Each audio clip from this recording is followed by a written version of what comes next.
سورہ البقرہ 143۔ مبشر نبی صلی اللہ علیہ وسلم کی صفت ہے، آپ ایمان والوں کو آخرت میں اجر کی، ثواب کی خوشخبری سناتے ہیں۔ آپ مومنوں کو بشارت دینے کے لیے مبعوث کیے گئے کہ ان پر اللہ تعالیٰ کا بڑا انعام ہے اور وہ تمام امتوں سے بہتر ہیں۔ نذیر بھی نبی صلی اللہ علیہ وسلم کی صفت ہے، آپ کو اس لیے بھیجا گیا کہ آپ کافروں کو بڑے عذاب کی وارننگ دیں، اور آپ ہر اس شخص کو ڈرانے کے لیے، تنبیہ کرنے کے لیے بھیجے گئے جو اعراض کرتا ہے اور ایمان نہیں لاتا اور خیر کا کوئی کام نہیں کرتا۔ آپ انہیں ڈراتے ہیں کہ اگر اللہ تعالیٰ کی نافرمانی کی تو وہ عذاب دے گا۔ وَدَاعِيًا إِلَى اللَّهِ، اور دعوت دینے والا اللہ کی طرف، بِإِذْنِهِ، اس کے اذن سے، وَسِرَاجًا مُنِيرًا، اور روشنی دینے والا چراغ۔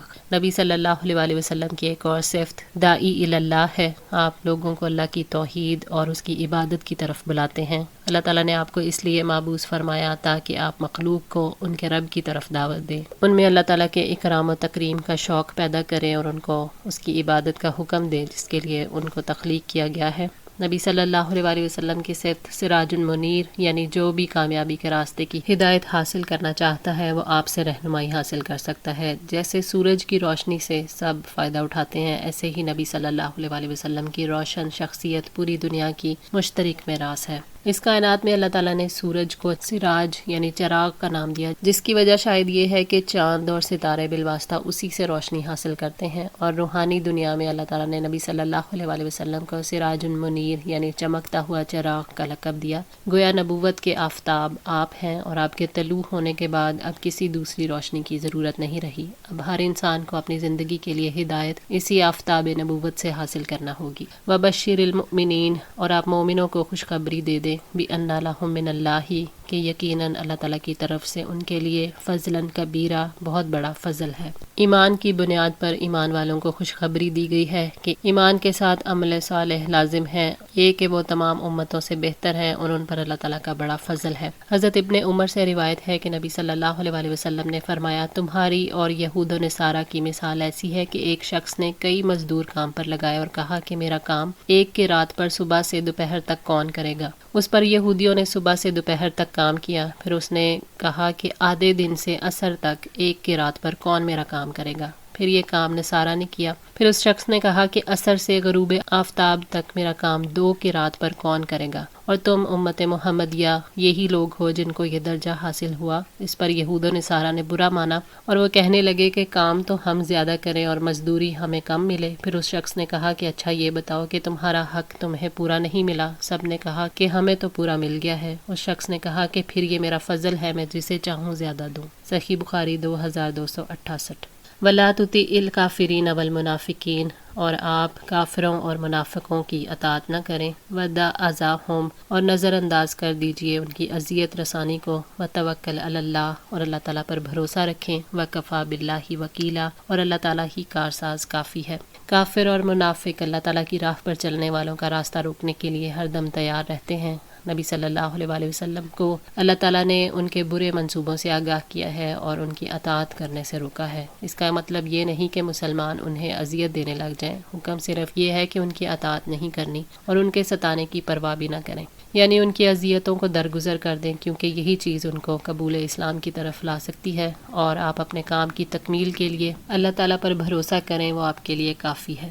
یا ایھا الذین آمنو، اے لوگو جو ایمان لائے ہو، اذا نکحتم المؤمنات، جب تم مومن عورتوں سے نکاح کرو، ثم طلقتموہن، پھر انہیں طلاق دے دو، من قبل ان تمسوہن، اس سے پہلے کہ تم چھو انہیں، فما لکم علیہن من عدۃ، تو تمہارے لیے ان پر کوئی عدت نہیں ہے، تعتدونہا، جس کا تم شمار کرو، فمتعوہن، تو کچھ فائدہ دو انہیں، وسرحوہن، اور انہیں رخصت کر دو، سراحً جمیلا، اچھے انداز سے رخصت کرنا۔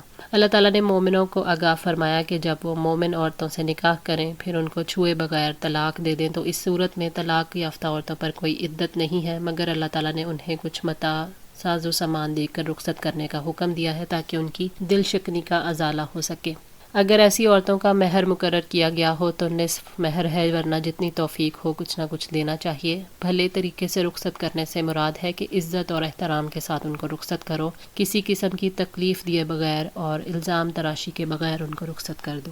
یا ایھا النبی، اے نبی، انا احللنا لک ازواجک، یقیناً ہم نے آپ پر آپ کی بیویاں حلال کر دیں، اللاتی آتیت اجورہن، وہ جن کے مہر آپ ادا کر چکے ہیں، وما ملکت یمینک، اور وہ جن کے مالک آپ کے دائیں ہاتھ ہیں، مما افاء اللہ علیک، ان میں سے جو اللہ تعالیٰ آپ پر لوٹا کر لایا ہے، وبناتی امیک، اور آپ کے چچا کی بیٹیاں، وبناتی اماتک، اور آپ کی پھپھیوں کی بیٹیاں، وبناتی خالک، اور آپ کے ماموں کی بیٹیاں، وبناتی خالاتک، اور آپ کے خالاؤں کی بیٹیاں، اللاتی ہاجرن معک، جنہوں نے آپ کے ساتھ ہجرت کی ہے، وامرأۃ مؤمنۃ، اور وہ مومن عورت، ان وہبت نفسہا للنبی، اگر وہ اپنا آپ نبی کے لیے ہبہ کر دے، ان اراد النبی ان یستنکحہا، اور اگر نبی اس سے نکاح کرنے کا ارادہ کر لے، خالصۃ لک من دون المؤمنین، دیگر مومنوں کے سوا یہ خالصتاً آپ کے لیے ہے، قد علمنا، یقیناً ہمیں معلوم ہے،